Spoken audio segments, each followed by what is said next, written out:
जय हिंद friends, welcome to keywords classes. इस वीडियो में मून के बारे में डिटेल्ड एनालिसिस करनी है हमको, और इसका आपको पीडीएफ चाहिए तो आप टेलीग्राम चैनल या व्हाट्सएप चैनल पे आप विजिट कर सकते हैं, जिसका लिंक डिस्क्रिप्शन में दिया गया है। चंद्रमा को फॉसिल प्लैनेट भी बोला जाता है, जीवाश्म ग्रह भी बोलते हैं। एक वर्ड है सेलेनोग्राफी। इसका अर्थ होता है कि चंद्रमा के भौतिक तत्वों तथा भूगर्भ का वैज्ञानिक अध्ययन। जो चंद्रमा के ऊपर तत्व पाए जाते हैं और चंद्रमा के इंटीरियर में क्या पाया जाता है, उसका जो स्टडी है उसको बोलते हैं सेलेनोग्राफी।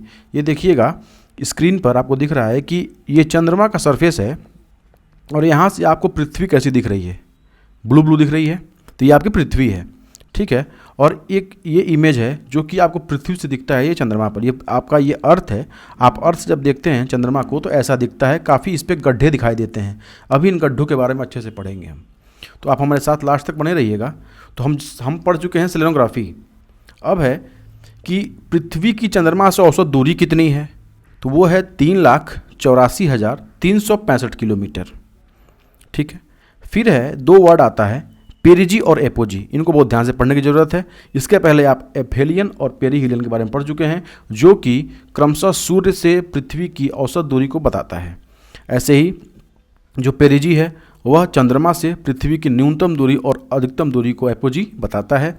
तो पेरिजी जो है वह उसकी दूरी है 3,48,285 किलोमीटर, और एपोजी की दूरी जो है वह 3,98,581 किलोमीटर जानी जाती है, ठीक है। फिर चंद्रमा का व्यास, ये पृथ्वी के व्यास का क्रमशः लगभग 1/4 है। कभी प्रश्न में 1/3, 1/2 या 1/5 ऐसा कुछ देता है, तो आप इसको ध्यान दीजिएगा, इसको ये गलत होगा।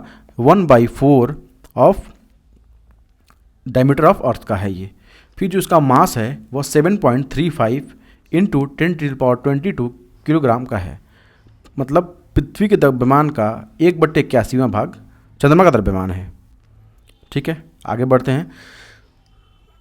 मून सरफेस पर जो जी का मान है वह 1/6 माना जाता है पृथ्वी की तुलना में, ठीक है। तो जो भी आपने देखा, पृथ्वी का चंद्रमा का व्यास देखा, चंद्रमा का द्रव्यमान देखा, या मून का जो जी का मान देख रहा है आपने देखा, तो वो सारा पृथ्वी के तुलनात्मक अध्ययन के रूप में देखा जा रहा है, ठीक है। 1/4, 1/81, 1/6। तो जो 1/6 इसका अर्थ क्या है, अतः पृथ्वी पर जिस व्यक्ति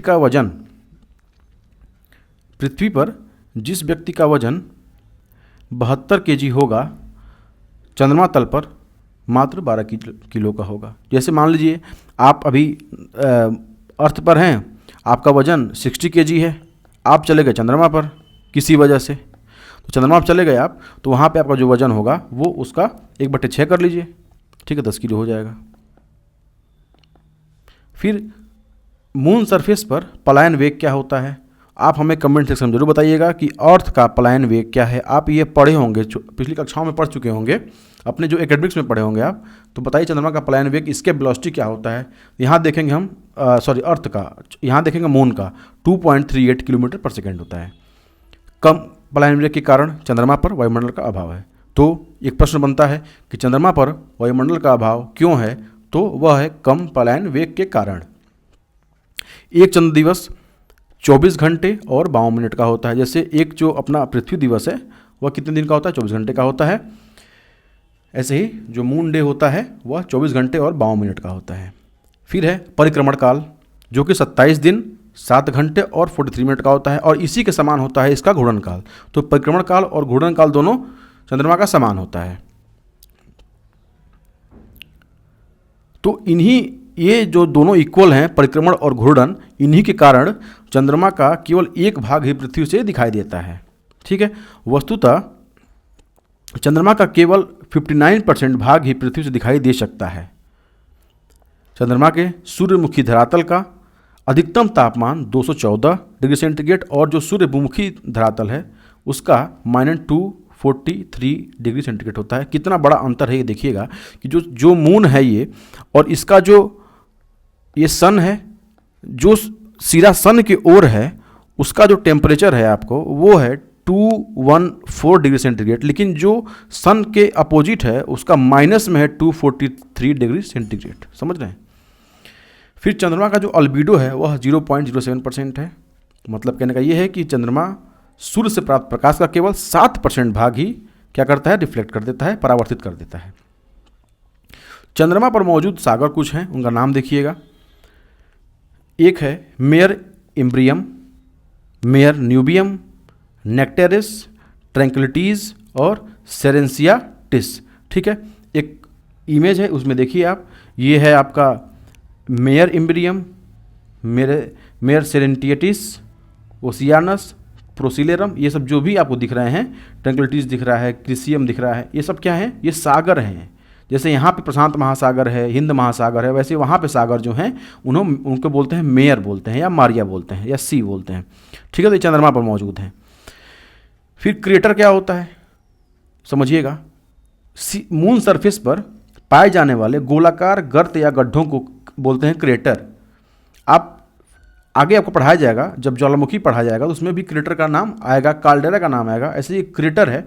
तो जो सी सरफेस पर आपको ये गड्ढे दिख रहे हैं ना, ये गड्ढे दिख रहे हैं, यही क्या है, ये क्रेटर्स हैं। इन्हें पानी इकट्ठा हो जाता है तो क्रेटर झील बन जाती है या सागर बन जाता है। ठीक है, तो इनका निर्माण ज्वालामुखी क्रिया से नहीं हुआ है, क्योंकि यहाँ ये बता रहा है इसलिए क्योंकि पृथ्वी पर जो क्रेटर बनते हैं वो ज्वालामुखी क्रिया से ही बनते हैं। तो यहाँ ज्वालामुखी क्रिया से इसका निर्माण नहीं हुआ है। ये उल्का पिंड जो होते हैं, हम पिछली कक्षा में पढ़े हैं, उल्का पिंड, उल्का पात भी पढ़े हैं हम लोग, और उल्का भी पढ़े हैं, जिन्हें मीटियोर्स बोलते हैं। तो जब ये मून सरफेस पर गिरे हैं तो उनके दबाव से जो गड्ढा बना है उन्हें क्या बोलते हैं, क्रेटर बोलते हैं। तो कभी एक स्टेटमेंट आता है कि मून पे जो क्रेटर हैं वह ज्वालामुखी क्रिया से बने हैं, तो ये स्टेटमेंट एकदम 100% रॉन्ग होगा। वहाँ के जो क्रेटर हैं वो उल्का पिंड के, उल्कापात से बने हैं। कुछ नाम दिया है, क्लेवियस, ग्रिमाल्डी, टाइको, कोपरनिकस, ये सब नाम है, इंपॉर्टेंट नहीं है, बस आप जानिए क्रेटर क्या होता है। फिर है कुछ माउंटेन रेंज हैं चंद्रमा पे, तो उनका नाम देखिए, डोरफेल है, आल्प्स है, आल्प्स आपकी पृथ्वी पर भी है, एपिनाइन्स भी है इटली में, तो वहाँ भी एपिनाइन है, कार्पेथियन भी है यहाँ पे। तो जो डोरफेल रेंज है उसमें स्थित एक पर्वत है लिम्बनीज। जो रेंज क्या होता है ना, बहुत से पर्वतों की श्रृंखला होती है। ठीक है, उसमें एक पर्वत है, मान लीजिए ये है लिम्बनीज पर्वत है, ये सबसे ऊंचा पर्वत है चंद्रमा पर। इसकी ऊंचाई लगभग 35,000 फीट मापी गई है। ठीक है, फिर चंद्रमा की कलाएँ क्या होती हैं, फेज बोलते हैं इस कलाओं को, फेज ऑफ द मून। देखिए ये है सन और ये मून, फिर यहाँ मून, ये मून की फर्स्ट पोजीशन और ये मून की सेकंड पोजीशन, और ये आपका अर्थ है जहाँ हम लोग रहते हैं। तो जो सन है, सन से जो प्रकाश जाता है वो मून पे भी पड़ता है, अर्थ पे भी पड़ता है। अभी हम लोग देखें कि जो सन के सामने, मून का जो हिस्सा सन के सामने पड़ता है उसका जो टेम्परेचर है वो 214 डिग्री सेंटीग्रेड है प्लस में, और जो पीछे रहता है, जो सूर्य के सामने नहीं है, वो -243 डिग्री सेंटीग्रेड है। तो ये दो पोजीशंस हैं, कंजशन और अपोजिशन। ये कंजशन जो होता है वो अमावस्यक होता है और इसी दिन क्या लगता है, सूर्य ग्रहण लगता है। और इस जो अपोजिशन पोजीशन है, ये होता है पूर्णिमा का दिन, और इस समय क्या लगता है, चंद्र ग्रहण लगता है। लेकिन जब सूर्य, चंद्रमा और पृथ्वी जब तीनों एक सीधे में होते हैं ना, तो इसको बोलते हैं सिजगी बोलते हैं। क्या बोलते हैं, सिजगी। ये वर्ड, ये कीवर्ड इंपॉर्टेंट है, आप याद रखिएगा। सूर्य का प्रकाश चंद्रमा के धरातल से परावर्तित होकर पृथ्वी से दिखाई देता है। चंद्रमा के जितने धरातल से यह प्रकाश परावर्तित होता है, एक बार और पढ़ रहे हैं हम, चंद्रमा के जितने धरातल से यह प्रकाश परावर्तित होता है उतना ही भाग हमें दिखाई देगा, यही विजिबल होगा। सूर्य, पृथ्वी और चंद्रमा की सापेक्षीय खगोलीय स्थिति में परिवर्तन के कारण सूर्य के प्रकाश को परावर्तित करने वाले चंद्रतल का क्षेत्रफल बदलता रहता है। जैसे जैसे सूर्य, पृथ्वी और चंद्रमा की स्थिति चेंज होती है, वैसे वैसे ये जो परावर्तन है ये भी चेंज होता रहता है। इसी को बोलते हैं चंद्रमा की कला। कभी ज़्यादा परावर्तित करेगा, कभी कम परावर्तित करेगा। ठीक है, जब ज़्यादा करेगा तो पूर्णिमा होगी, और जब एकदम कम करेगा तो अमावस्या होगी। आप देखे होंगे अपने घर से, तो आप केवल चंद्रमा को देखे तो है ना, एक बार पढ़ के देखिए। ठीक है, तो सूर्य, पृथ्वी और चंद्रमा की खगोलीय स्थितियाँ दी गई हैं। क्या क्या है देखिए, पहला है सिजगी। अभी बताया आपको कि जब सूर्य, पृथ्वी तथा चंद्रमा एक रेखीय स्थिति में, वन लीनियर होते हैं, एक लाइन में होते हैं, तो उन्हीं को क्या बोलते हैं, सिजगी बोलते हैं। इसकी दो स्थितियां हैं। ठीक है, तो ये मान लीजिए कि ये तो ठीक है, ये सन हो गया, ये आपका मून हो गया और ये अर्थ हो गया। सन, मून और अर्थ। लेकिन कौन कहाँ रहेगा, तो ये तो पहली पोजीशन हो गई, और दूसरी पोजीशन ये होगी कि ये सन हो जाए और ये अर्थ हो जाए, ये मून हो जाए। इसी में आपका एक सूर्य ग्रहण होता है, एक चंद्र ग्रहण होता है। देखिए कौन कौन सा क्या होता है। तो युति, जब चंद्रमा सूर्य एवं पृथ्वी के मध्य आ जाए, जब चंद्रमा, ये वाली स्थिति जो पहली स्थिति है ना, ये वाली जब चंद्रमा सन और अर्थ के बीच में आ जाती है तो इसको बोलते हैं युति बोलते हैं, कंजशन बोलते हैं, इसे युति कहते हैं। इसके फलस्वरूप अमावस्या पड़ता है, क्योंकि पृथ्वी से दिखाई पड़ने वाले चंद्रमा के भाग पर सूर्य की किरणें नहीं पड़ती हैं, इसे सूर्य ग्रहण की घटना होती है। मतलब सिजगी ही है। अगर सन, मून और अर्थ तीनों एक दिशा में है, एक लाइन में है, तो इसको सिजगी बोलेंगे। लेकिन जब चेंज होता है स्थिति इसका ना, तो अभी जब मून आ गया तो युति हो गया, और जब अर्थ इसके बीच में आ जाएगा तो हो जाएगा अपोजिशन हो जाएगा। ठीक है, तो जब ये बीच में आएगा तो क्या होगा, सूर्य ग्रहण हो जाएगा। जब चंद्रमा बीच में तो सूर्य ग्रहण, और जब पृथ्वी बीच में तो चंद्र ग्रहण, इसे याद रखिएगा। तो देखिए वियुति ये क्या होता है, अपोजिशन। जब पृथ्वी सूर्य तथा चंद्रमा के बीच में आ जाए, सूर्य कहीं नहीं आ रहा है, सूर्य किसी के बीच में नहीं आ रहा है, केवल पृथ्वी और चंद्रमा की पोजीशन चेंज हो रही है। तो जब पृथ्वी सूर्य और चंद्रमा के बीच में आ जाए तो क्या होता है, चंद्र ग्रहण लगता है। इसके फलस्वरूप पूर्णिमा होता है। पूर्णिमा को चंद्रमा पूर्णतः गोल चमकीला दिखाई देता है। चंद्रमा के गोलार्ध पर पड़ने वाले सूर्य की किरणें परावर्तित होकर पृथ्वी पर दिखाई देती हैं। इस स्थिति में चंद्र ग्रहण की घटना होती है। अब देखिए, अभी सुनते हम बार बार आ रहे हैं सूर्य ग्रहण क्या होता है, सोलर एक्लिप्स क्या होता है। जब चंद्रमा पृथ्वी तथा सूर्य के बीच आ जाता है, कौन आता है, चंद्रमा। तो ध्यान दीजिएगा, कभी भी चंद्रमा जब बीच में आएगा तभी सूर्य ग्रहण लगेगा। ऐसा नहीं कि सूर्य बीच में आ गया या पृथ्वी बीच में आ गई तब चंद्र ग्रहण लग रहा है, नहीं। जब चंद्रमा बीच में आएगा तो क्या होगा, सूर्य ग्रहण लग जाएगा। जब चंद्रमा पृथ्वी तथा सूर्य के बीच आ जाता है तो सूर्य का प्रकाश पृथ्वी पर नहीं पहुंच पाता है। यही घटना, यही मेन जो दिक्कत होती है, यही होती है कि सूर्य का प्रकाश जो होता है वो पृथ्वी पर नहीं पहुंच पाता है। इसे सूर्य ग्रहण कहते हैं। पृथ्वी पर कुछ देर के लिए किसी भाग में थोड़ा अंधेरा हो जाता है, रात जैसी स्थिति हो जाती है। सूर्य ग्रहण सदैव अमावस्या के दिन ही होता है। जिस दिन सूर्य ग्रहण होगा उस दिन ही अमावस्या होगी, या जिस दिन सूर्य ग्रहण होगा उस दिन अमावस्या होगी। लेकिन ऐसा नहीं जरूरी है कि जिस दिन सूर्य अमावस्या होगी उस दिन सूर्य ग्रहण हो, ये जरूरी नहीं है। लेकिन हाँ, जिस दिन सूर्य ग्रहण होगा उस दिन अमावस्या जरूर होगी। तो जब चंद्रमा सूर्य को पूरी तरह ढक लेता है तो इसे पूर्ण सूर्य ग्रहण कहते हैं। किंतु जब सूर्य का कुछ भाग ही ढक पाता है तो उसे आंशिक सूर्य ग्रहण कहते हैं। आप कभी न्यूज़ में या टीवी चैनल्स में देखे होंगे कि ये सन है और इसका कुछ ही भाग जो है, ये जो मून है, ये ढक पाता है ऐसे, और ये भाग बहुत चमकीला दिखाई देता है। जो ये भाग है इसका, ये भाग बहुत चमकीला दिखाई देता है। ठीक है, तो इससे एक रिंग बनता है। ठीक है, इसको बोलते हैं एक्लिप्स, सोलर एक्लिप्स रिंग बोलते हैं। जो पूर्ण सूर्य ग्रहण है वो अधिकतम 460 सेकेंड तथा आंशिक सूर्य ग्रहण जो होता है वो 4 घंटे तक रह सकता है।